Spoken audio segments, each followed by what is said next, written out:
Hello बच्चों, क्या हालचाल, कसे आहात सर्वजण? I hope you all are doing very well. मी अजित तुमचं सर्वांचं स्वागत करतोय आजच्या व्हिडिओमध्ये, ज्याच्यामध्ये आपण बघणार आहोत Young's double slit experiment. Wave optics मधला खूप असा इम्पॉर्टंट टॉपिक आहे, ज्याचं नाव आहे यंग्स डबल स्लिट एक्सपेरिमेंट. ठीक आहे, कुठल्या चॅप्टर मधला आहे? वेव्ह ऑप्टिक्स मधला. तर चला मग आज काय काय बघणार आहोत आपण बघूया. फर्स्ट म्हणजे इंट्रोडक्शन पार्ट. इंट्रोडक्शन पार्ट मध्ये आपण लाईट काय असते, लाईटचे टाइप्स काय असतात, कुठल्या नेचर मध्ये लाईट असते ते बघणार आहोत. त्यानंतर आपण बघणार आहोत इंटरफरन्स. जर तुम्हाला इंटरफरन्स समजला तरच तुम्हाला काय होणार आहे, वायडीएसी समजणार आहे. जर इंटरफरन्स समजला तरच वायडीएसी समजणार आहे, अदरवाइज समजणार नाही. त्यानंतर वायडीएसी एक्सपेरिमेंटल सेटअप, जो काही आपल्या एक्सपेरिमेंटलचा सेटअप आहे तो आपण बघणार आहोत. आणि लास्टला पीवायक्यूज. पीवायक्यूज का इम्पॉर्टंट आहेत, का आहेत पीवायक्यूज इम्पॉर्टंट? कारण की हा जो टॉपिक आहे वायडीएसी, याच्यावरती तुमच्या बोर्डामध्ये आणि तुमच्या सीईटीच्या एक्झाम मध्ये दरवर्षी क्वेश्चन येतो. नोट माय पॉइंट की दरवर्षी क्वेश्चन येतोय, दरवर्षी, एव्हरी इयर. ठीक आहे, सो लेट स्टार्ट. रेडी आहात तुम्ही सर्वजण? स्टार्ट. बघा, लाईट काय असते? Light, what is light? What is light? Light is a form of energy. काय असते light? Light is a form of energy. एक सिंपल मध्ये, आता हे ट्यूबलाइट आहे, ही सुद्धा एक फॉर्म आहे एनर्जीचं. जे सनलाइट बघत आहात तुम्ही, ते सुद्धा एक फॉर्म ऑफ एनर्जी आहे. सो लाईट म्हणजेच काय असतं? तर light is form of energy. Form of energy, एनर्जीचा एक फॉर्म आहे. आता या लाईटचा आपण पार्टिकल नेचर बघतो, त्याचबरोबर आपण काय बघत आहोत, तर वेव्ह नेचर बघतोय. पार्टिकल नेचर ऍज वेल एज वेव्ह नेचर पाहतोय. ओके, सो वेव्ह ऑप्टिक्स म्हणजे काय? तर ह्या वेव्ह नेचरचं लाईटचं जे आहे स्टडी करणं, त्याला म्हणायचं वेव्ह ऑप्टिक्स.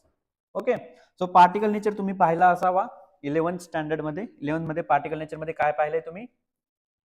काय पाहिलेलं आहे? काय पाहिले? कुठली प्रॉपर्टी बघितली लाईटची?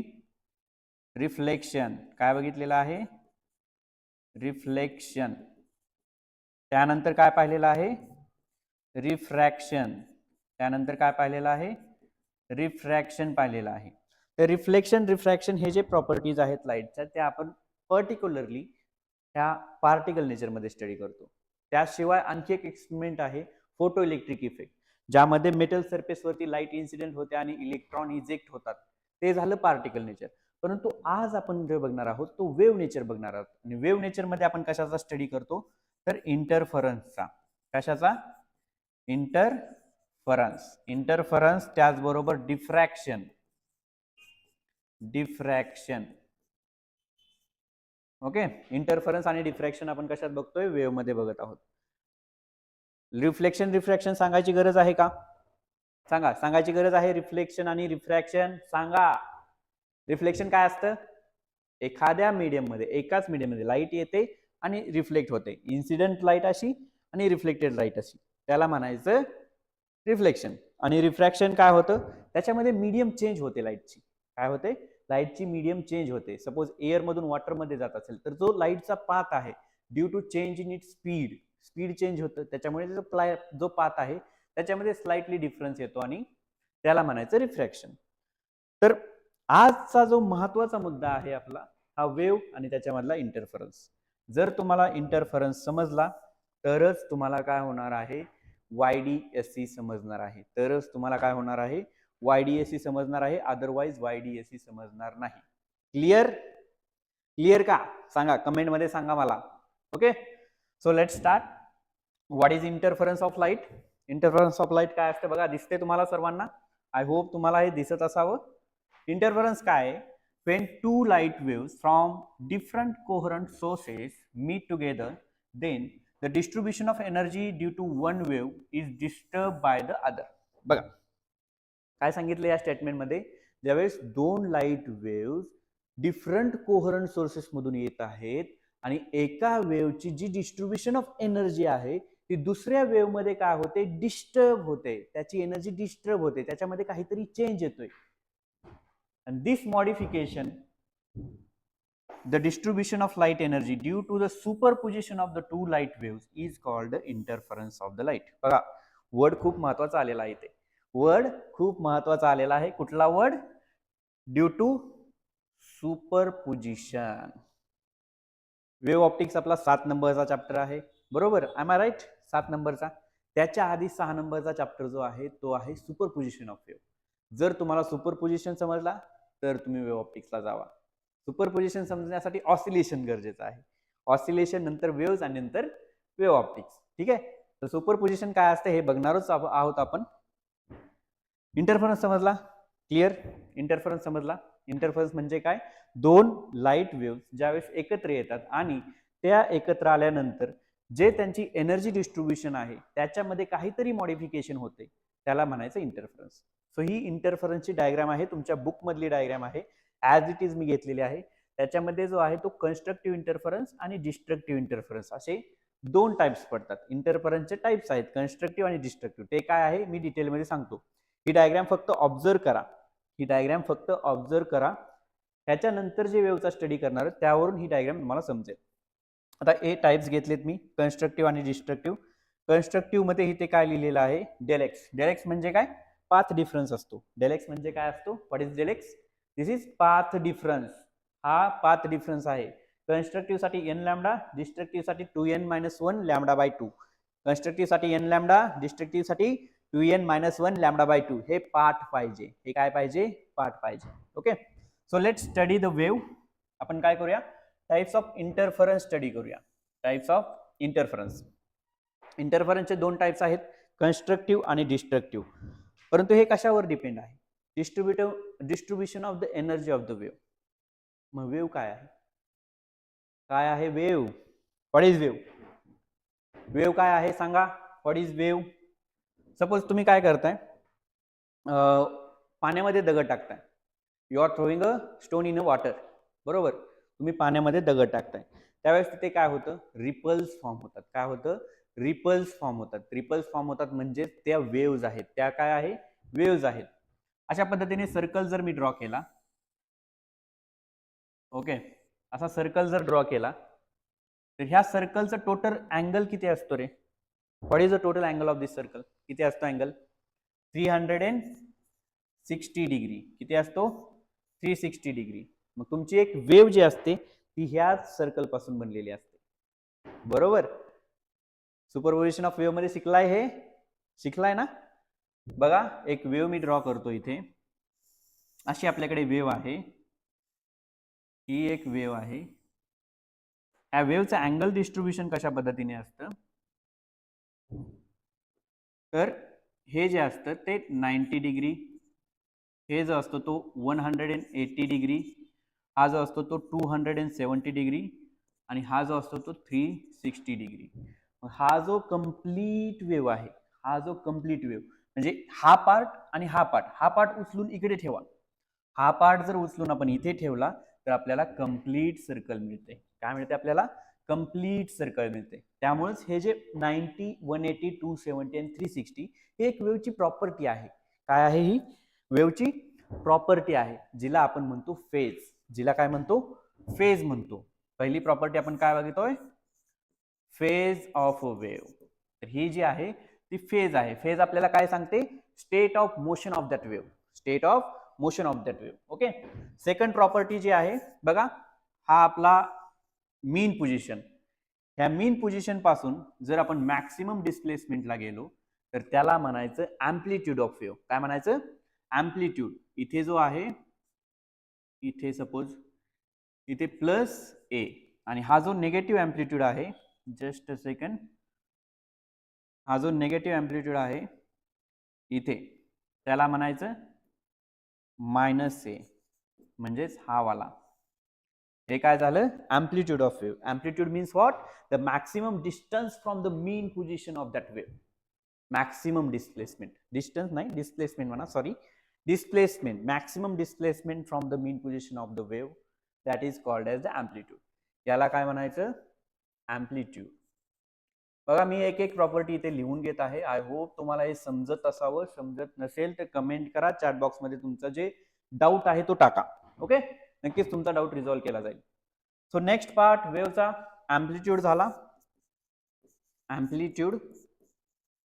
त्यानंतर आपण वेव्ह साठी काय स्टडी करतो? आता बघा, एक वेव जनरली स्टडी करतोय तर हा जो अपर पार्ट आहे वेवचा, मी हे रफ करू का? रफ करतो हे, ठीक आहे. हा जो अपर पार्ट आहे वेवचा, हा वाला पार्ट, अपर पार्ट, याला म्हणायचं क्रस्ट, याला म्हणायचं क्रस्ट. हे समजणं गरजेचं आहे, तरच तुम्हाला काय समजेल कन्स्ट्रक्टिव्ह आणि डिस्ट्रक्टिव्ह इंटरफरन्स काय असतो ते समजेल. क्रस्ट याला म्हणायचं ट्रफ, याला काय म्हणायचं? ट्रफ म्हणायचं. Upper part of the wave that is crust and lower part is trough. Okay. त्यानंतर आपण वेवचा कुठला प्रॉपर्टी बघतो? काय बघतो वेव साठी आणखी? फ्रिक्वेन्सी. काय बघतो? फ्रिक्वेन्सी. फ्रिक्वेन्सी म्हणजे काय असतं? 1/t, 1/t. टाइम पिरियडचा जो इनवर्स आहे त्याला फ्रिक्वेन्सी म्हणतात. फ्रिक्वेन्सी म्हणजे काय? Number of oscillations per unit time. Number of oscillations per unit time त्याला म्हणायचं फ्रिक्वेन्सी. टाइम पिरियड म्हणजे काय?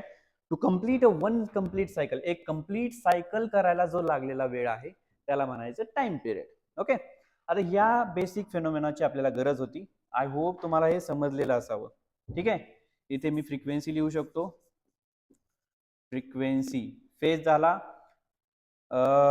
अँप्लिट्यूड झाला, फ्रिक्वेन्सी झाला. अजून काय बघू शकतो वेव बद्दल? काय बघू शकतो? महत्वाचं राहिलं ना, काय? वेवलेंथ. काय राहिलेलं आहे? वेवलेंथ. काय राहिलेलं आहे? वेवलेंथ. वेवलेंथ म्हणजे काय?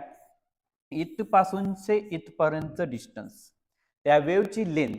Wavelength, wavelength. वर्ड डिस्ट्रीब्यूट करा, वर्ड. आता वेव ऑप्टिक्स, वेव आणि ऑप्टिक्स म्हणजे लाईटचा ॲज अ वेव मध्ये स्टडी करणं. त्याच पद्धतीने वेवलेंथ जो आहे, त्याच पद्धतीने हा जो वेव लेंथ आहे त्या वर्डला सुद्धा तुम्ही डिस्ट्रीब्यूट करू शकता. वेवलेंथ म्हणजे वेवची लेंथ. वेवची लेंथ, एवढी वेव आहे, एवढी वेव आहे की एवढी वेव आहे, ते आपल्याला वेवलेंथ म्हणून कळते. परंतु असं नाहीये. फिजिक्सच्या लँग्वेजमध्ये एक क्रस्ट आणि एक ट्रफ जर मिळून आपण बघितलं तर आपल्याला एक वेवलेंथ मिळते. म्हणजेच the distance between two consecutive trough और crest is called as the wavelength. Distance between two consecutive trough और crest is called as wavelength. Clear? तर हे पॉइंट आपल्याला लागणारे आहेत, खूप महत्वाचे. आय होप तुम्हाला वेव म्हणजे काय हे समजलं असावं. So we have to right now move on to next part, that is constructive and destructive interference.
Hello, hello.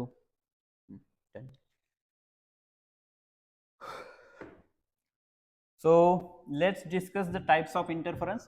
त्यातला पहिला टाइप जो आहे दॅट इज कन्स्ट्रक्टिव्ह इंटरफरन्स. काय आहे? Constructive interference. कन्स्ट्रक्टिव्ह इंटरफरन्स मध्ये एकच फॉर्म्युला लक्षात ठेवायचा आहे की ज्या वेळेस तुमचा क्रस्ट प्लस क्रस्ट मॅच होतो दोन वेव्हचा, त्यावेळेस त्याला म्हणायचं कन्स्ट्रक्टिव्ह इंटरफरन्स. किंवा ट्रफ आणि ट्रफ. आताच तुम्हाला सांगितलं मी की क्रस्ट काय असतो आणि ट्रफ काय असतो. कशा पद्धतीने असू शकतो हा कन्स्ट्रक्टिव्ह इंटरफरन्स? बघा, सपोज आपल्याकडे काय आहे, ही वेव्ह आहे, ही आहे वेव्ह नंबर 1. ओके. आणि अजून एक वेव्ह मी कन्सिडर केली. Just a second. ही आहे माझ्याकडे वेव्ह नंबर 2. आता हा जो क्रस्ट आहे आणि हा क्रस्ट एकत्र येत आहे. क्रस्टला क्रस्ट मॅच होतोय. काय होतोय? क्रस्टला क्रस्ट मॅच होतोय, ट्रफला ट्रफ मॅच होतोय. म्हणजेच इथे जे अँप्लिट्यूड असणार आहे A1 plus A2 which is equal to twice of A. म्हणजे हे जे A आहे आणि याचं जे अँप्लिट्यूड आहे त्याचं ॲडिशन होऊन आपल्याला जे मिळणार आहे, त्याचं ॲडिशन होऊन जी वेव्ह मिळणार आहे, ती वेव्ह कशी मिळणार आहे बघा. ती वेव्ह जी मिळणार आहे,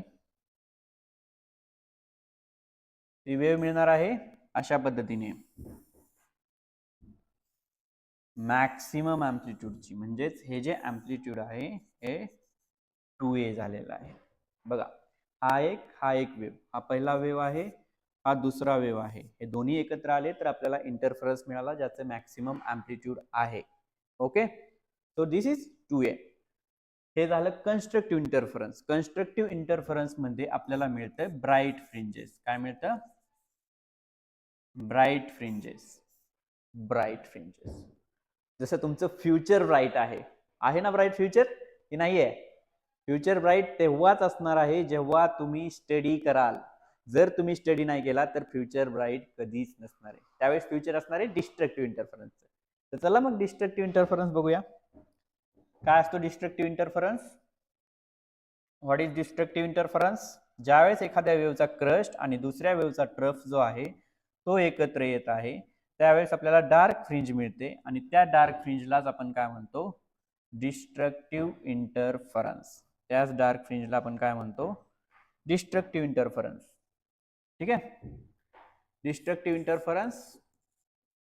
डिस्ट्रक्टिव्ह इंटरफरन्स जर तुम्ही स्टडी नाही केला तर ते तुमचं फ्युचर असणार आहे. म्हणजेच लक्षात घ्या, डार्क फ्रिंज काय असणार आहे? डार्क. मग याला काय होतं? एका वेव्हचा क्रस्ट प्लस दुसऱ्या वेव्हचा ट्रफ एकत्र येतो आणि अँप्लिट्यूड रिझल्टंट अँप्लिट्यूड असतं ते मिनिमम मिळतं. म्हणजे कसं? तर अशा पद्धतीने सपोज ही आपली वेव्ह आहे एक. ओके, ही वेव्ह 1 आहे. सपोज आपल्याकडे दुसरी वेव्ह आहे. आता याच्यामध्ये फेज डिफरन्स असतो, फेज सेम नाहीये याच्यामध्ये.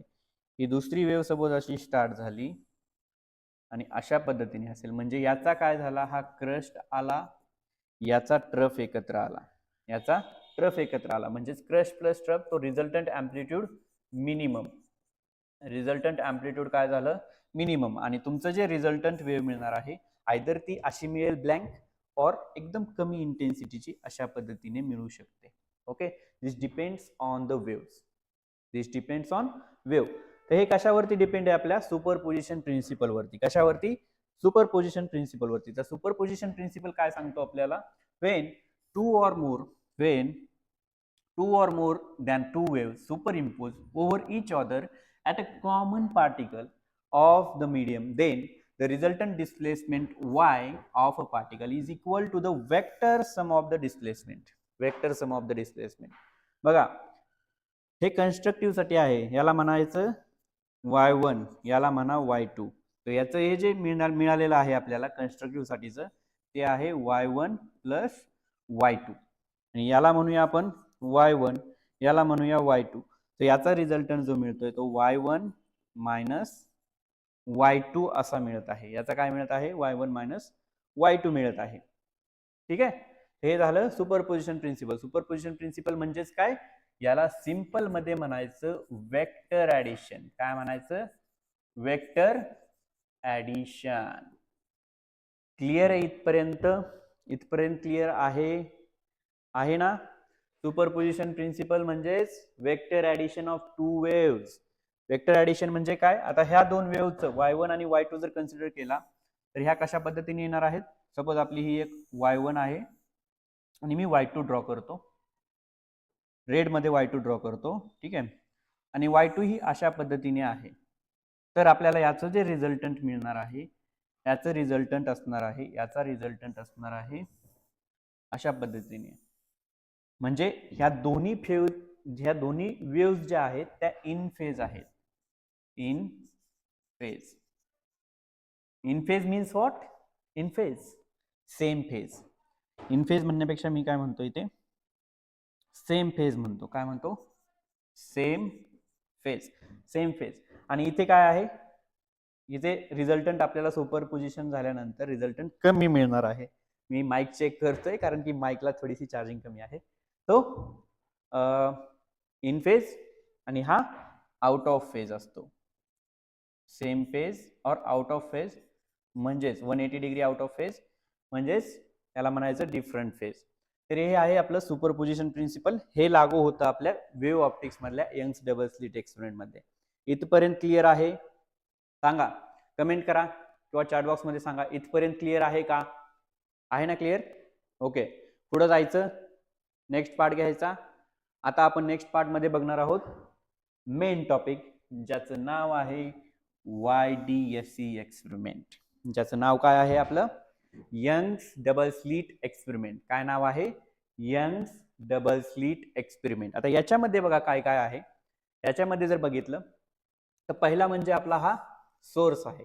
हा काय आहे? सोर्स आहे. हा काय आहे? सोर्स आहे.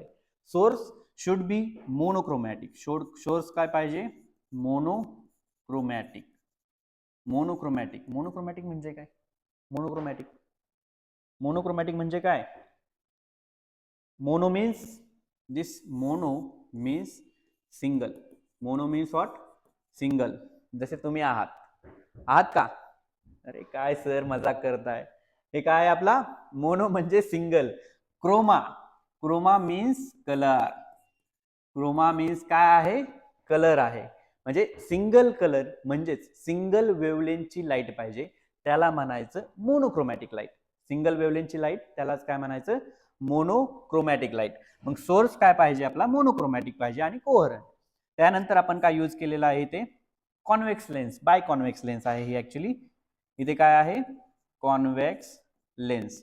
कॉन्व्हेक्स लेन्स लावली किंवा न लावली तरी ठीक आहे, फक्त आपल्याला काय पाहिजे? हे जे पॅरलल बीम्स पाहिजेत लाईटचे ह्या स्लिट्स वरती. त्यानंतर हे जे S1 दिसत आहे तुम्हाला आणि इथे जे S2 दिसत आहे, ह्या दोन्ही आपल्या आहेत स्लिट्स. ह्या दोन्ही काय आहेत? स्लिट्स. आणि यांच्यामध्ये जे डिस्टन्स आहे ते स्मॉल डी आहे. कन्फ्युजन करून घेऊ नका. मी जे कन्स्ट्रक्शन सांगतोय ते लक्षात घ्या. त्या S1 आणि S2 याच्यामध्ये जे डिस्टन्स आहे त्याला म्हणायचं स्मॉल डी. आणि हे आपले स्लिट्स आणि हा जो स्क्रीन आहे हा काय आहे? आपला स्क्रीन आहे. हा स्क्रीन आहे. याच्यामध्ये हे जे डिस्टन्स आहे याला म्हणायचं कॅपिटल डी. याला म्हणायचं कॅपिटल डी. ठीक आहे. ही स्क्रीन आहे, हे स्लिट्स आहेत, हे आपली लेन्स आहे, हा आपला सोर्स आहे. सोर्स मधून लाईट येणार. सोर्स मधून लाईट बाहेर पडली तर इथून पॅरलल बीम्स ह्या S1 आणि S2 स्लिट वरती पडतात. आता आपल्याला हायजेन्स प्रिन्सिपल लागणार आहे. इंटरफरन्सच्या आधी आपण हायजेन्स प्रिन्सिपल पाहिलेला आहे. हायजेन्स प्रिन्सिपल काय सांगतो आपल्याला? Whenever a point on a wavefront act as a secondary source of the wave, secondary source of the light. Secondary source of the light. तिथून आपल्याला काय मिळतात? तर नवीन आपले लाईटचे वेव्हलेट्स मिळतात. तिथे एक नवीन वेव्हलेट क्रिएट होतो. म्हणजेच काय? तर ज्या वेळेस तुमची लाईट जी आहे which pen this not this okay, त्यावेळेस तुमची लाईट ह्या सोर्स वरती इन्सिडेंट होईल, या सोर्स वरती इन्सिडेंट होईल. त्यावेळेस हा S1 आणि S2 हे एक नवीन सोर्स मधून म्हणून ऍक्ट करतील आणि तिथून परत तुमची लाईट अशा पद्धतीने नवीन आपले वेव्हलेट्स क्रिएट करेल. S1 मधून वेव्ह अशी निघते, S2 मधून वेव्ह अशी निघते. मग ह्या दोन्ही वेव्ह ज्यावेळेस पुढे जात आहेत त्यावेळेस काय होत आहे? हे इंटरफेअर करत आहेत. आताच आपण पाहिलं 2 or more वेव्ह एकत्र आल्यानंतर इंटरफरन्स करतात. तर त्या वेव्ह इथे काय करत आहात? सॉरी, त्या वेव्ह इथे काय करत आहात? कुणीतरी फटाकडी वाजवली त्यामुळे हे झालं. तर त्या वेव्ह इथे काय होत आहेत? तर इंटरफेअर करत आहेत. ओके, सो हा सेटअप कळाला तुम्हाला. याच्यामध्ये स्लिट 1 स्लिट 2 आहे. S1 S2 आहे. इथे या दोन स्लिट मधून लाईटची वेव्ह निघते. ज्यावेळेस इथे वेव्ह ह्याची इन्सिडेंट होईल, इथे नवीन ऍज अ नवीन सोर्स हा S1 ऍक्ट करेल, तिथून एक वेव्ह निघेल आणि S2 मधून एक वेव्ह निघेल. आणि ह्या दोन वेव्ह पुढे जाऊन काय होत आहेत? तर इंटरफेअर होत आहेत. ह्या दोन वेव्ह पुढे जाऊन इथे जे दिसत आहे तुम्हाला ते इंटरफरन्स दिसत आहे. आता ह्या वेव्ह ज्यावेळेस ह्या वेव्हचा क्रस्टला मॅच करेल, ट्रफला मॅच करेल, त्यावेळेस जो आहे तो मॅक्सिमम इंटेन्सिटी वाला म्हणजे ब्राईट फ्रिंज मिळेल आणि हा जो ब्राईट आहे तो आपल्याला इथे फ्रिंज मिळेल. आणि ह्या वेव्हचा क्रस्ट आणि ट्रफ जर एकत्र आला, क्रस्ट ट्रफ असा जर एकत्र आला तर हे जे रेड मध्ये तुम्हाला दिसत आहे हे मिनिमम इंटेन्सिटी मिळेल आणि हे डार्क फ्रिंज मिळेल. तर ही काय मिळेल? डार्क फ्रिंज मिळेल. तर हा simple Young's double slit experiment आहे ज्याच्यामध्ये खूप महत्वाचा रोल आहे आपल्या इंटरफरन्सचा. लाईट कशा पद्धतीने एकत्र येत आहे, either it is crest to crest or trough to trough, त्यावरती डिपेंड आहे की आपल्याला ब्राईट किंवा डार्क फ्रिंज मिळणार आहे. आणि ही जी स्क्रीन आहे याच्यावरती हे रेकॉर्ड होत आहे. याच्यावरती काय होत आहे? रेकॉर्ड होत आहे. ही स्क्रीन आहे. ब्राईट डार्क असे स्पॉट मिळत आहेत. हे आपल्याला आता बघा इथेच आपलं प्रूफ होतं की हे वेव्ह नेचर आहे. इथे काय होतं? प्रूव्ह होतं की हे वेव्ह नेचर आहे. कसं प्रूव्ह होतं बघा, जर समजा लाईटचं वेव्ह नेचर नसतं, पार्टिकल नेचर असतं, लाईटचं जर वेव्ह नेचर नसतं, पार्टिकल नेचर असतं, तर काय झालं असतं? ही लाईट इथून आली, ॲज इट इज ही सरळ गेली असते, इथे ब्राईट स्पॉट दिला असता. ही लाईट इथून आली, ॲज इट इज ही सरळ गेली, इथे ब्राईट स्पॉट दिला असता, इथे ब्राईट दिला असता आणि बाकी सगळा पोर्शन जो आहे तो सगळा पोर्शन आपला डार्क झाला असता. परंतु असं होतंय का या एक्सपेरिमेंटमध्ये? असं या एक्सपेरिमेंटमध्ये होत नाही. या एक्सपेरिमेंटमध्ये काय होतंय? डार्क ब्राईट अशा पद्धतीने आपल्याला फ्रिंजेस मिळत आहेत. Got it? आई होप आपको ये समझ में आ रहा होगा. आ रहा है ना समझ? नेक्स्ट मूव करते हैं अब नेक्स्ट पार्ट पे. नेक्स्ट स्लाइड पे क्या है? तो वही है जो मैंने अभी बताया आपको, बस थोड़ा सा डिटेल में. आई होप कि आपको ये इमेज ठीक से दिख रही होगी. अगर थोड़ी सी ब्लर हो तो मैं बता देता हूँ आपको. ये क्या है? हमारा लाइट का सोर्स है. यहाँ से वेव्स आ रही है लाइट की, एज अ वेव लाइट आगे बढ़ रही है. और यहाँ पे S1 स्लिट, यहाँ पे S2 स्लिट है. यहाँ पे न्यू सोर्स, यहाँ से फिर लाइट वेव अलग अपनी वेव बनाएगी, as a new wavelets create हो गए. और यहाँ पे भी होंगे. ये आगे जाके क्या होने वाले हैं? दोनों इंटरफेयर होने वाले हैं. इंटरफेयर होके अब जब देखो यहाँ पे डिटेल में दिया है कंस्ट्रक्टिव इंटरफेरेंस के लिए, जब किसी वेव का ट्रफ और इसका क्रस्ट मिल रहा है, ये येलो वाली वेव और ये जो ब्लू वाली वेव है उसको देखो. जहां पे क्रस्ट और क्रस्ट मिल रहा है वहां पे हमें ब्राइट स्पॉट मिल रहा है, जहां पे क्रस्ट और ट्रफ मिल रहा है वहां पे डार्क स्पॉट मिल रहा है. तो यही हमारा कंस्ट्रक्टिव और डिस्ट्रक्टिव वाला इंटरफेरेंस वाला ये है, कंस्ट्रक्टिव वाला ए है. ठीक है.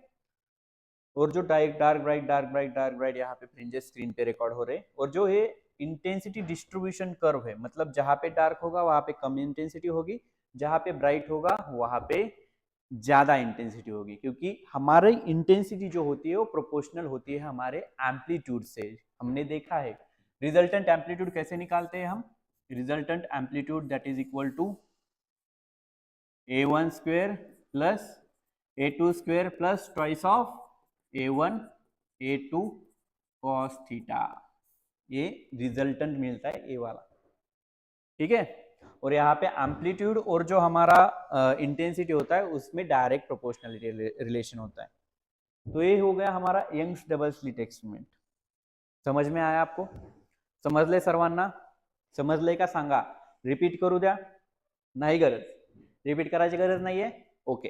सो नेक्स्ट पार्ट याची ज्योमेट्री बघायची. आता हा ॲनिमेटेड व्हिडिओ आहे. आय होप इथे ॲनिमेटेड व्हिडिओ चालणार नाही. आपण डायरेक्टली मूव्ह करूया नेक्स्ट पार्टला, ज्योमेट्री. इथपर्यंत क्लिअर आहे? आता आपल्याला ज्योमेट्री बघायची. Geometry of YDSC. YDSC ची काय आहे ज्योमेट्री, काय तिथे फ्रिंज विड्थ काय आहे. जसं की मी तुम्हाला डिस्कस केलं होतं की या टॉपिक वरती बोर्डामध्ये खूप इम्पॉर्टंट असे क्वेश्चन्स येतात. हा टॉपिकचा इम्पॉर्टन्स खूप जास्त आहे. तर लास्ट इयरला म्हणजे 2024ला बोर्डच्या पेपरमध्ये जो क्वेश्चन आलेला आहे PYQ तो हा आहे. कधी आलेला आहे? फेब्रुवारी 2024ला. 3 मार्क्ससाठी हे डेरिव्हेशन विचारलेलं आहे. 3 मार्क्ससाठी काय विचारलेलं आहे? हे डेरिव्हेशन विचारलेलं आहे. एकदा बघून घ्या क्वेश्चन काय आहे. What is question? क्वेश्चन काय आहे? Using the geometry of the double slit experiment derive the expression for fringe width of the interference bands. म्हणजेच आपला जो यंग्स डबल स्लिट एक्सपेरिमेंट आहे त्याची ज्योमेट्री यूज करायची आहे आणि आपल्याला इथे काय करायचं आहे, एक्सप्रेशन काढायचं आहे. कशासाठी एक्सप्रेशन काढायचं आहे? फ्रिंज विड्थ साठी. तर चला मग काय ज्योमेट्री आहे बघूया आधी. Let S1 and S2 be the two sources of light separated by distance D. म्हणजे हे S1 आणि हा S2 हा सेपरेट काय आहे, ह्या स्मॉल d ने सेपरेटेड आहे, बरोबर. S1 and S2 are the two sources. Two sources म्हणण्यापेक्षा आपण काय म्हणूया याला, we can say it is slit 1 slit 2, बरोबर. स्लिट्स पाहिले ना आपण, S1 S2 या दोन स्लिट्स आहेत. त्याच्यामध्ये डिस्टन्स काय आहे, स्मॉल d. त्याच्यामध्ये स्मॉल d. त्यानंतर आपला स्लिट्स आणि हा जो स्क्रीन आहे याच्यामध्ये डिस्टन्स काय आहे, कॅपिटल D. त्याच्यामध्ये डिस्टन्स काय आहे, कॅपिटल D. मग काय म्हटलंय, a screen is place at a distance of capital D from the two light sources and let O be the mid point of S1 S2. O काय आहे, mid point आहे. O काय आहे, mid point आहे. Okay. So OS1 which is equal to OS2 which is equal to D/2. म्हणजेच हे जे distance आहे O2 S2 हे असणार आहे आपलं D/2 एवढं. D/2 एवढं. क्लिअर आहे इथपर्यंत? इथपर्यंत ज्योमेट्री क्लिअर आहे. या दोन्ही मधलं डिस्टन्स D, ह्या O आणि S1 मधलं डिस्टन्स D/2 आणि ह्या S2 आणि या स्क्रीन मधलं डिस्टन्स कॅपिटल D. ठीक आहे. ओके. नेक्स्ट बघा, let a point B, let P be the point at a distance Y from the point O on a screen. P point घेतला आपण. जसं आपण बघितलं की सेंट्रल ब्राईट फ्रिंज मिळत होती आपल्याला, परंतु जर P पॉइंट घेतला इथपासून एवढ्या डिस्टन्सला Y एवढ्या, तर तो आयदर ब्राईट और डार्क असतो. ते डिपेंड करेल की पाथ डिफरन्स काय आहे. आपण n लॅम्बडा पाथ डिफरन्स घेतला तर ब्राईट मिळतो आणि 2n-1 λ/2 घेतला पाथ डिफरन्स तर डार्क मिळतो. तर त्यानुसार हा काय येणार आहे हे आपल्याला हे डिटरमाइन करायचं आहे. मी हे लिहून घेतलेलं आहे. का लिहून घेतलेलं आहे? कारण की मी डायरेक्टली बोर्डचा क्वेश्चन घेतलेला आहे. काय केलेलं आहे? डायरेक्टली बोर्डचा क्वेश्चन घेतलेला आहे. त्याचं आन्सर कसं लिहावं हे डिटेलमध्ये इथे आहे. नाहीतर मी डायरेक्ट डेरिव्हेशन दिलं असतं. इन डिटेल तुम्हाला सोल्युशन आहे. इन डिटेल म्हणतोय, इन डिटेल हे सोल्युशन आहे. अशा पद्धतीने तुम्ही काय करायचंय, सोल्युशन लिहायचं आहे. ठीक आहे. कन्स्ट्रक्शन समजलं. Next move to the next part. आता पाथ डिफरन्स बघूया. Path difference S2P minus S1P. S2P minus S1P. बघा आता इथून पुढे इम्पॉर्टंट आहे डेरिव्हेशन.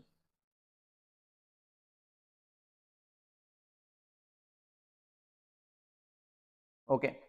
आता इथे जर पाहिलं आपण, ह्या S1 पासून इथपर्यंत डिस्टन्स आहे, ह्याला म्हणायचं S1P. आणि ह्या S2 पासूनचं इथपर्यंत डिस्टन्स आहे, याला म्हणायचं S2P. याला काय म्हटलेलं आहे, S2P म्हटलेलं आहे.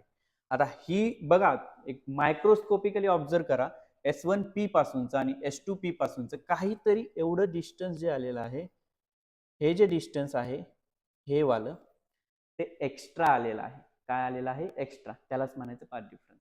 त्यालाच म्हणायचं पाथ डिफरन्स. आणि हा जो पाथ डिफरन्स आहे तो इंटिग्रल मल्टिपल ऑफ लॅम्बडा आहे की नाही याच्यावर डिपेंड करणार आहे की आपल्याला कन्स्ट्रक्टिव्ह म्हणजे ब्राईट फ्रिंज मिळणार आहे इथे की डार्क फ्रिंज मिळणार आहे. Clear? Clear. Okay. Next part काय आहे बघा. आता आपल्याला ट्रायंगल कन्सिडर करायचं आहे. काय करायचं आहे, ट्रायंगल कन्सिडर करायचा आहे. कुठला ट्रायंगल कन्सिडर करूया आपण? सुरुवातीला आपण ट्रायंगल कन्सिडर करू. Triangle S1-S1'P. कुठला? S1 पासूनचा हा S1' आणि इथपासूनचा हा P. म्हणजे हा वरचा ट्रायंगल. फक्त एवढा पार्ट आपण कन्सिडर करतोय. S1-S1'P. काय करतोय? S1-S1'P. याच्यामध्ये जर पाहिलं आपण तर S1P² म्हणजेच ही जे व्हॅल्यू आहे S1P याचा स्क्वेअर केला म्हणजेच हा काय आहे, हा 90 डिग्री आहे.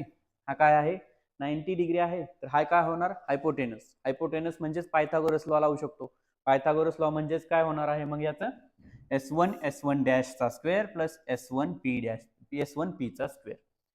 S1-S1' चा स्क्वेअर प्लस S1P चा स्क्वेअर. ठीक आहे. हे इक्वेशन मिळालं आपल्याला. आता S1 पासूनचं S1चं डिस्टन्स म्हणजे कॅपिटल D आहे. S1 to S1' चं डिस्टन्स कॅपिटल D आहे. ठीक आहे. तर आपण काय करू शकतो इथे, ह्या S1 डॅशच्या जागी कॅपिटल डी पुट करू शकतो. त्यानंतर हा S1 डॅश आणि P इथे जर कन्सिडर केलं तर हा काय आहे, हा काय आहे, इथे बघा इथून इथपर्यंत डिस्टन्स, इथून इथपर्यंत हा D/2 आहे ना, S1O पर्यंत डिस्टन्स D/2 आहे बरोबर. म्हणजेच आपण काय करत आहोत इथे y-d/2 घेतलाय. y-d/2 का घेतला, कारण की हे जे डिस्टन्स आहे हे, जस्ट अ सेकंड,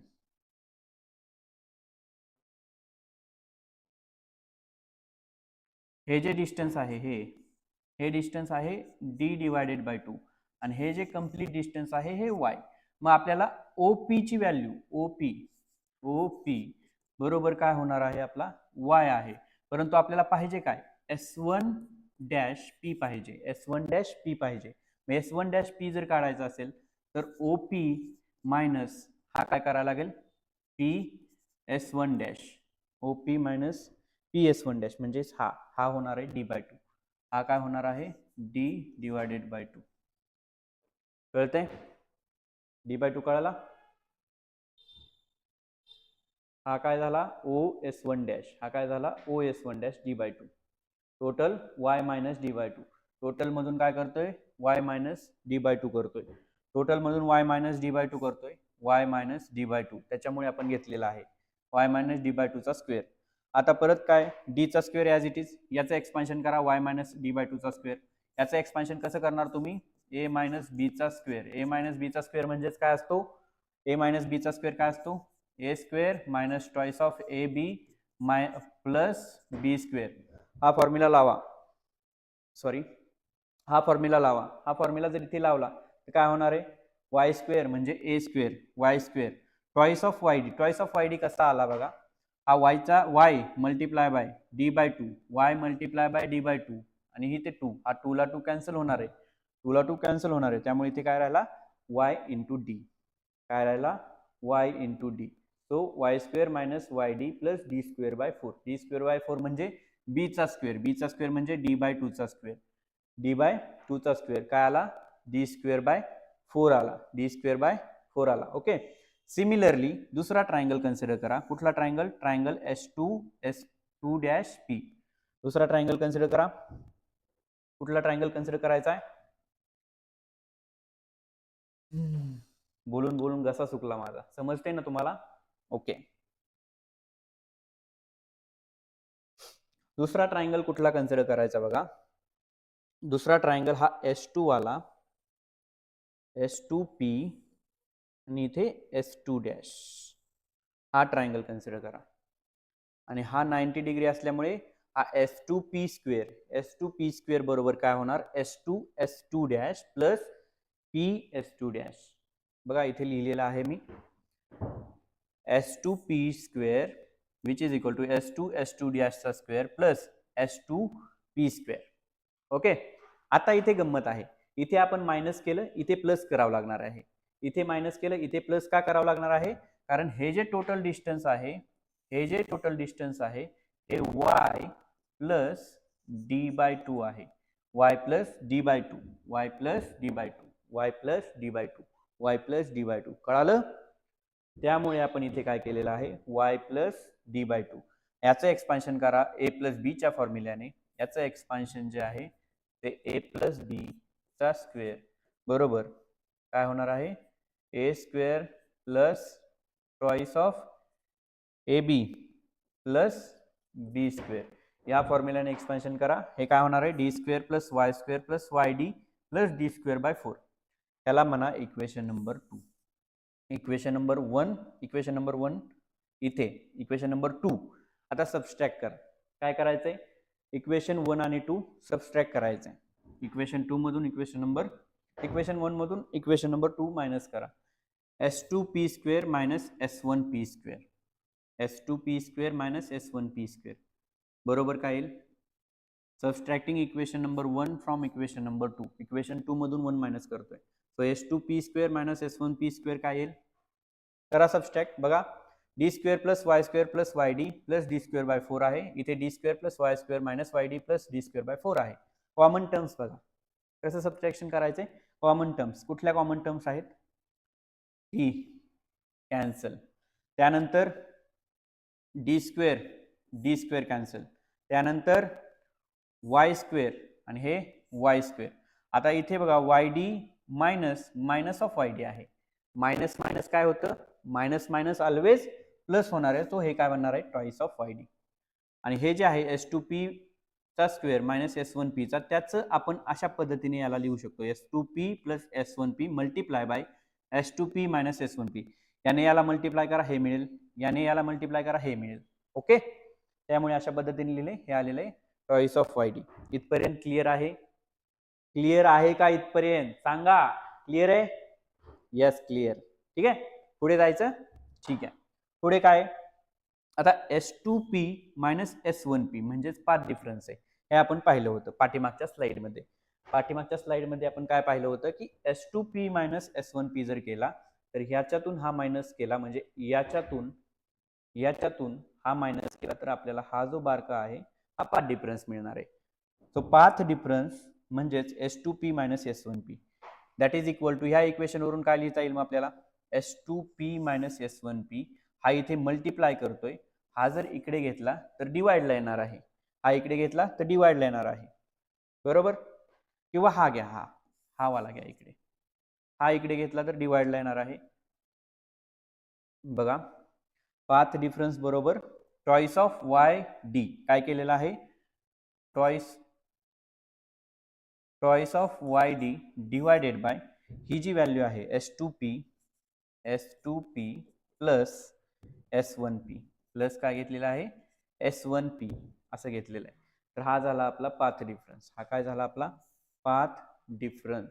इथपर्यंत क्लिअर आहे? क्लिअर आहे इथपर्यंत? ओके, पाथ डिफरन्स मिळाला आपल्याला. पाथ डिफरन्ससाठी फॉर्म्युला मिळाला.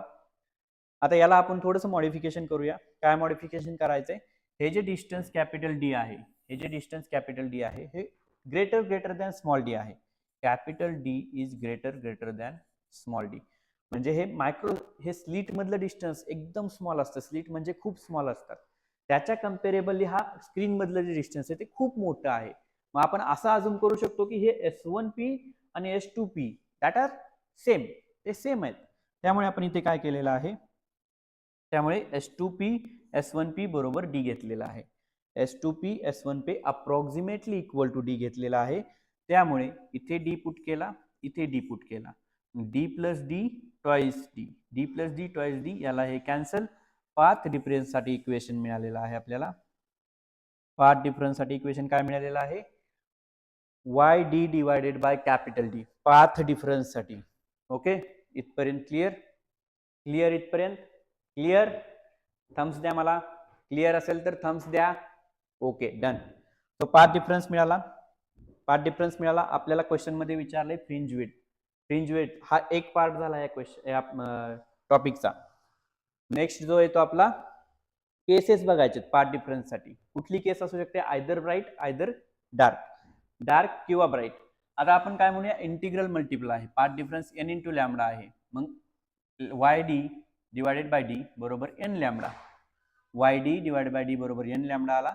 तर हा जर n, बघा y ची व्हॅल्यू, y म्हणजे आपली फ्रिंज नंबर, y बरोबर काय होतं याच्यावरून? dn lambda divided by small d. Equation for the position of nth bright fringe. y म्हणजे काय? आपली फ्रिंज नंबर म्हणजे पोझिशन, त्या फ्रिंजची पोझिशन कुठे आहे. सो YD बरोबर dn लॅम्बडा बाय d आपली पोझिशन येते. कळालं? कधी? ज्यावेळेस ब्राईट स्पॉट असेल त्यावेळेस. आणि हाच जर डार्क असेल तर फक्त आपल्याला हे डार्कचं इक्वेशन घ्यायचं आहे. डार्कच्या इक्वेशनला हे इक्वेट करायचं आहे. डार्कच्या इक्वेशनला इक्वेट करून काय करत आहोत आपण? हे d into 2n minus 1 into multiply by lambda divided by 2d लिहित आहोत. So the equation for the position of nth dark fringe that is equal to this. d multiply by 2n minus 1 lambda divided by 2d.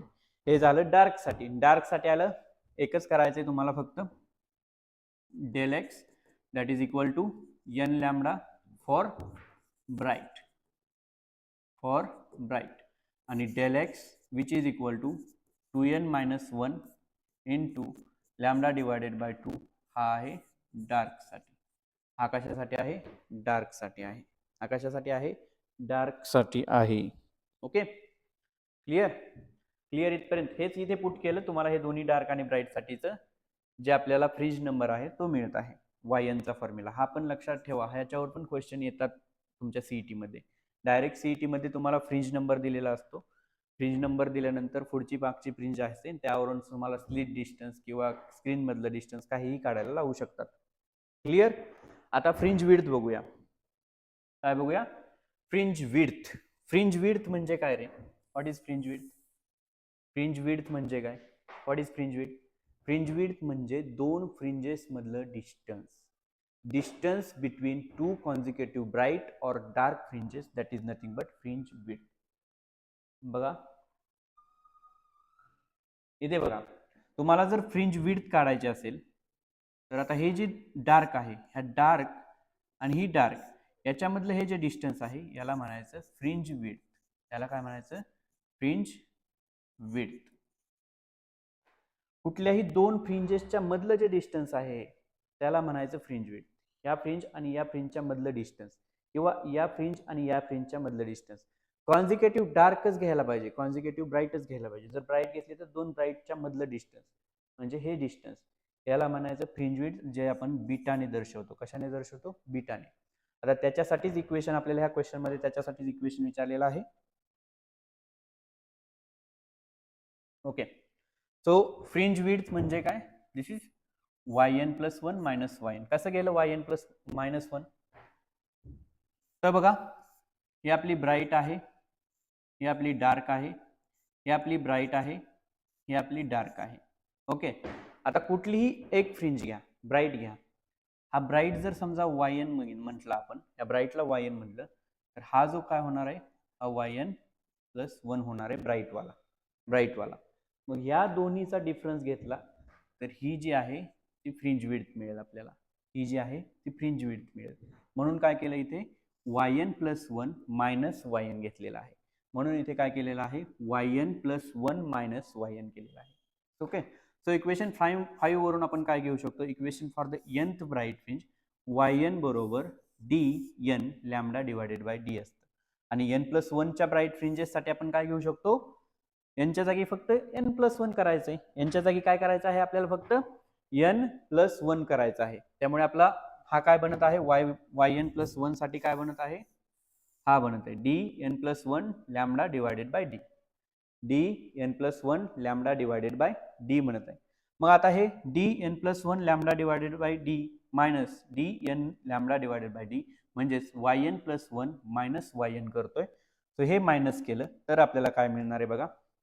याच्यातून common terms घ्या. काय काय common आहे याच्यामध्ये बघा? D common आहे, इथे डी आहे, हा डी इथे घेतला. लॅमडा आहे, इथे लॅमडा आहे, हा लॅमडा इथे घेतला.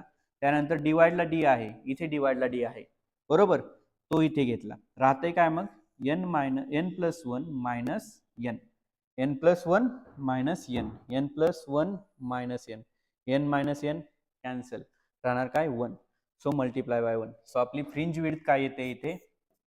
फ्रिंज विड्थ काय येत आहे? फ्रिंज विड्थ बरोबर काय येत आहे? हा काय झाला? 1 म्हणजे लिहिण्याची गरज आहे का? नाही. फ्रिंज विड्थ काय लिहिणार आपण? Lambda capital D divided by small D. Lambda capital D divided by small D हे आहे तुमचं फायनल एक्सप्रेशन. हे काय आहे तुमचं? फायनल एक्सप्रेशन फ्रिंज विड्थ साठी. ॲज इट इज बोर्डमध्ये लिहा. ॲज इट इज तुम्हाला 4 मार्कला क्वेश्चन आला तर 4 आउट ऑफ 4 मिळतील. 3 मार्क्सला क्वेश्चन आला तर 3 आउट ऑफ 3 मिळतील. आय होप तुम्हाला हे समजलं असावं. समजलंय? समजलंय? एकदा एक्सप्लेन करू? ठीक आहे, बघा एकदा स्टेप्स एक्सप्लेन करतो. सुरुवातीला आपण काय केलं? पहिला ट्रायंगल कन्सिडर केला. तो ट्रायंगल कन्सिडर करून S1P आणि S2P हे जे आहे ते घेतलेलं आहे. कुठून? हा S1 S2 हे सेम आहे. पहिला ट्रायंगल हा नाही आहे, हा दुसरा ट्रायंगल आहे. हा दुसरा आहे, हा पहिला आहे, हा वाला पहिला आहे, हा वाला S1 S1 P. S1 S1 P वरून आपण S1P काढला. त्यानंतर दुसरा ट्रायंगल S2 S2 P याच्यावरून आपण S2P काढला, S2P मायनस S1P म्हणजेच आपला पाथ डिफरन्स आहे आणि पाथ डिफरन्सचं इक्वेशन आपण पुढे काढलं. पाथ डिफरन्स काढण्यासाठी आपण काय यूज केलेला आहे, पायथागोरसचा थेरम यूज केलेला आहे. काय यूज केलेला आहे, पायथागोरसचा थेरम. त्यावरून हे इक्वेशन बस सिम्प्लिफाय केलं. कसं सिम्प्लिफाय केलं, हे जे डिस्टन्स आहे इथे ज्योमेट्री फक्त आपण बघितली, हे जे d/2 आहे आणि हे जे y आहे त्याचा यूज करून, आणि हे जे distance between this slit and screen ते कॅपिटल D आहे ते इथे पुट केलेलं आहे. त्यावरून हे सिम्प्लिफाय केलेलं आहे. त्यावरून काय केलेलं आहे, हे सिम्प्लिफाय केलेलं आहे. आणि त्यानंतर आपल्याला इथे पोझिशन म्हणजे पाथ डिफरन्स काढला आणि त्यावरून पोझिशन y साठी इक्वेशन काढलं. y साठीचं जे इक्वेशन आलेलं आहे त्याचा यूज करून आपण काय केलेलं आहे, पुढे आपला फ्रिंज विड्थ काढलेला आहे. त्याचा यूज करून आपण इथे फ्रिंज विड्थ काढलेला yn + 1 - yn. फ्रिंज विड्थ म्हणजे याच्यामधला डिस्टन्स, याच्यामधलं डिस्टन्स, ठीक आहे. त्याचा यूज करून हा जो फ्रिंज विड्थचा फॉर्म्युला आहे λd/d. लक्षात आलं का? ओके, आय होप तुम्हाला सर्वांना समजलं असावं. ओके, तो फ्रिंज विड्थच्या फॉर्म्युलामध्ये लक्षात ठेवायचं, कॅपिटल D वरती आहे, स्मॉल d खाली आहे. फ्रिंज विड्थच्या फॉर्म्युलामध्ये कॅपिटल D वरती आहे, स्मॉल d खाली आहे. ठीक आहे. आता आपण काय करूया, MHT CET मध्ये याच्यावरती जे क्वेश्चन आलेले आहेत ते बघूया. So let us discuss the PYQs which were asked in the MHT CET 2025. First question is, in a biprism experiment, the steady state interference pattern is observed on a screen using a light of wavelength 5000 Armstrong. Without disturbing a setup of the experiment, the source of light is replaced by the wavelength of 6400 Armstrong. Then the fringe width will be. म्हणजे fringe width मध्ये decrease किती येईल, decrease किंवा increase किती येईल, 48%, 28%, 28, 48% काय येईल असं विचारले. एकदम इझी क्वेश्चन आहे, एकदम इझी क्वेश्चन. काय म्हणलंय तुम्हाला या क्वेश्चन मध्ये, एक बायप्रिझम एक्सपेरिमेंट आहे. सुरुवातीला जी वेवलेंथ यूज करत होतो आपण ती होती 5000 एमस्ट्रॉंगची. विदाउट डिस्टर्बिंग द सेटअप आपण ती वेवलेंथ चेंज करतोय 6400 एमस्ट्रॉंगची. मग त्यावेळेस जी फ्रिंज विड्थ येणार आहे त्याच्यामध्ये चेंज किती असणार आहे असं या क्वेश्चन मध्ये विचारलं. E1 काय आहे, λ1 that is equal to 5000 angstrom. Convert करायची गरज आहे का, काहीच गरज नाहीये कारण आपल्याला डायरेक्ट व्हॅल्यू काढायची आहे. सो λ2 बरोबर किती आहे, 6400 एमस्ट्रॉंग येते. सो आपल्याकडे फॉर्म्युला आहे beta which is equal to λd divided by small d. म्हणजे बीटा आणि याचं रिलेशन मिळते आपल्याला लॅम्डाचं. बीटा आणि रिलेशन लॅम्डाचं काय मिळते, β1 divided by β2 which is equal to λ1 divided by λ2. λ1 divided by λ2 हेच रिलेशन डायरेक्ट आपल्याला मिळते, याच्यावरूनच काढू शकता तुम्ही. परंतु आपल्याला पर्सेंटेज म्हणजे व्हॅल्यू काढायचे. पर्सेंटेज मध्ये जर व्हॅल्यू काढायची असेल तर यालाच आपण लिहू शकतो β2 minus β1 divided by β1 which is equal to λ2 minus λ1 divided by λ1. Simple आहे, डन. काढा, टाका व्हॅल्यू. 6400 minus 5000 divided by 5000 म्हणजेच हे काय होणार आहे, 6400 divided by minus 5000 1400 divided by 5000. याला हे कॅन्सल, याला हे कॅन्सल. 14/50, 14/50 हाफ घ्या याचं, याचा हाफ जर घेतला तर 7 डिवायडेड बाय याचा हाफ 25. 7/25. 7/25 काय येईल, 7 1 जा 7, 7 2 जा 14, 7 3 जा 21. काय येईल हे, 7/25 काढा.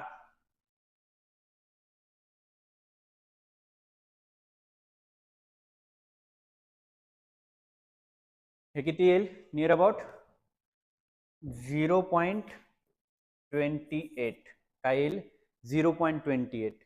आणि हेच मल्टिप्लाय करा, याला multiply by 100, multiply by 100. So जो पर्सेंटेज मध्ये येणार आहे 28%. 28 जस्ट अ सेकंड. पर्सेंटेज मध्ये किती येणार आहे, 28%. आता डिक्रीज होईल का इन्क्रीज होईल, डिक्रीज होईल का इन्क्रीज होईल सांगा. Beta is proportional to lambda, direct relation आहे. काय होते, वेवलेंथ इन्क्रीज होते, काय होणार मग, फ्रिंज विड्थ सुद्धा इन्क्रीज होणार. सो 28% ने increase. So increase by 28%. Option number D will be correct for this question. MHT CET 2025 चा क्वेश्चन आहे. समजलाय? सिंपल आहे. रिलेशन काढा बीटा आणि लॅम्बडाचं. बीटा डायरेक्टली प्रोपोर्शनल आहे. व्हॅल्यू पुट करा. पर्सेंटेज मध्ये व्हॅल्यू काढण्यासाठी 100 ने मल्टिप्लाय करा. So increase by 28%. Option D will be correct for this question. Clear? Next question बघूया. नेक्स्ट क्वेश्चन बघा. इथे इन डबल झाले, इन झालेलं आहे. In Young's double slit experiment, the wavelength of the light used is the 6000 Armstrong. The screen is 40 centimeter from the slits and the fringe width is 0.012 centimeter. The distance between two slits is. बघा, एक Young's double slit experiment आहे जिथे wavelength आपल्याला दिलेलं आहे 6000 angstrom ची. Screen मधलं आणि स्लिट मधलं डिस्टन्स 40 सेंटीमीटर आहे. विड्थचं डिस्टन्स 0.012 सेंटीमीटर आहे. तर आपल्याला विचारलंय डिस्टन्स बिटवीन टू स्लिट म्हणजे स्मॉल डी. आताच पाहिले ना आपण. गिवन काय आहे बघा, गिवन वेवलेंथ लॅम्बडा. लॅम्बडा किती दिलेली आहे आपल्याला? 6000 एंगस्ट्रॉम. 6000 एंगस्ट्रॉम म्हणजेच काय होणार आहे हे? कन्वर्ट करा मीटर मध्ये. मीटर मध्ये जर कन्वर्ट केलं तर काय होणार आहे? 6 multiply by 10 to the power -7 metre. 6 multiply by 10 to the power -7 metre होणार आहे. 40 सेंटीमीटर काय आहे? स्क्रीन म्हणजेच capital D. Distance between screen and slit capital D. Capital D बरोबर किती होणार आहे? 40 सेंटीमीटर. 40 सेंटीमीटर म्हणजेच किती होणार आहे? 0.4 मीटर. 0.4 मीटर. आणि फ्रिंज विड्थ म्हणजेच बीटा दिलेला आहे आपल्याला.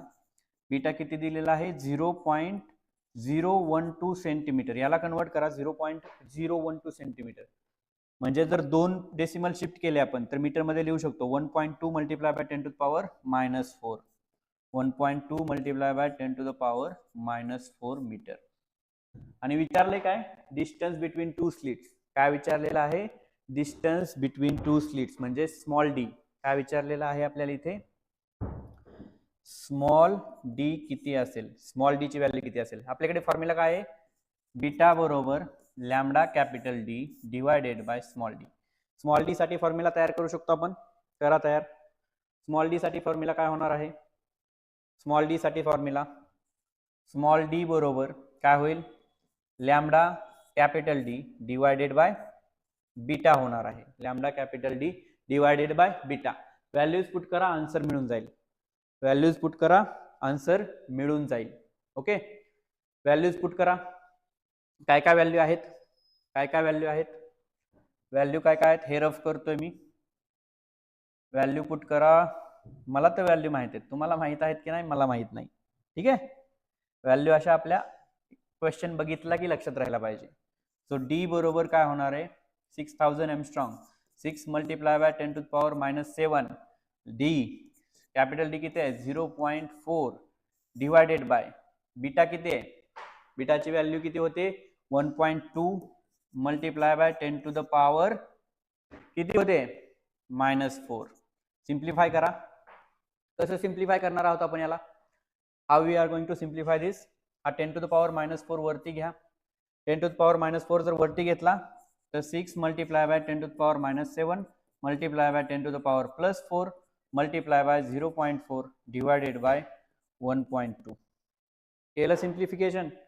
सिंपला एकदम सिंपल करायचं. इक्वेशनला सॉल्व करताना एकदम सिंपल करायचं. काय येईल मग? हे 10 टू द पॉवर -7 आणि हे +4 राहणार काय? 6 multiply by 10 to the power -3 multiply by 0.4 divide by 1.2 divide by 1. होईल 6 मल्टिप्लाय बाय 0.4 काय होणार आहे? 2.4 multiply by 10 to the power -3 divided by 1.2. 2.4 by 1.2 2. मग काय येणार आहे आन्सर आपलं? Which is equal to 2 multiply by 10 to the power -3. 2 multiply by 10 to the power -3. ही कशाची व्हॅल्यू आहे आपल्या? स्मॉल डी ची. कशाची व्हॅल्यू आहे? स्मॉल डी ची. ही व्हॅल्यू आलेली आहे मीटर मध्ये. ही व्हॅल्यू कशात आलेली आहे? मीटर मध्ये व्हॅल्यू आले. इथे कुठे मीटर आहे का? आहे का मीटर? नहीं है सर. क्या करना है? क्या करना है? कुछ नहीं करना, जस्ट ये डेसिमल शिफ्ट करना है. क्या करना है? डेसिमल शिफ्ट करो. 10 टू द पावर -3 है. मीटर में अगर सेंटीमीटर का मीटर करते हैं तो क्या होता है? 10 टू द पावर -2 होता है. तो just 0.2 multiply by nothing, 0.2 centimetre. D क्या होगा फिर? D which is equal to 0.20 centimetre. 20 centimetre means क्या होता है 0.2 सेंटीमीटर, जो कि हमारा ऑप्शन डी है। सो इस क्वेश्चन के लिए भी हमारा ऑप्शन डी सही है। तर या क्वेश्चन साठी सुद्धा आपला ऑप्शन डी करेक्ट आलेला आहे। एप्रिल 2023 ला क्वेश्चन आलेला आहे मॉर्निंगच्या बॅचला। तर एवढा इझी क्वेश्चन होता। कशावरती आलेला आहे यंग्स डबल स्लिट एक्सपेरिमेंट, जो आपण एक्सपेरिमेंट बघितलेला आहे त्याच्यावरती क्वेश्चन आलेला आहे। इझी आहे ना, समजलाय सर्वांना? काही डाउट्स असतील तर तुम्ही डाउट मध्ये विचारा किंवा कमेंट मध्ये विचारा। आय होप तुम्हाला हे समजलं असावं। ठीक आहे, सो आजच्या या व्हिडिओमध्ये एवढंच होतं, जिथे आपण काय केलेलं आहे YDSC कव्हर केलेला आहे, त्यानंतर बोर्डचे PYQ कव्हर केले आणि त्याच्यानंतर MST CET मधले या आपल्या टॉपिक वरती 2025 मध्ये जो क्वेश्चन आला तो घेतलेला आहे। आय होप तुम्हाला समजलेला असावं बेटा। समजलं असेल तर सर्वांनी थम्स अप द्या and thank you so much.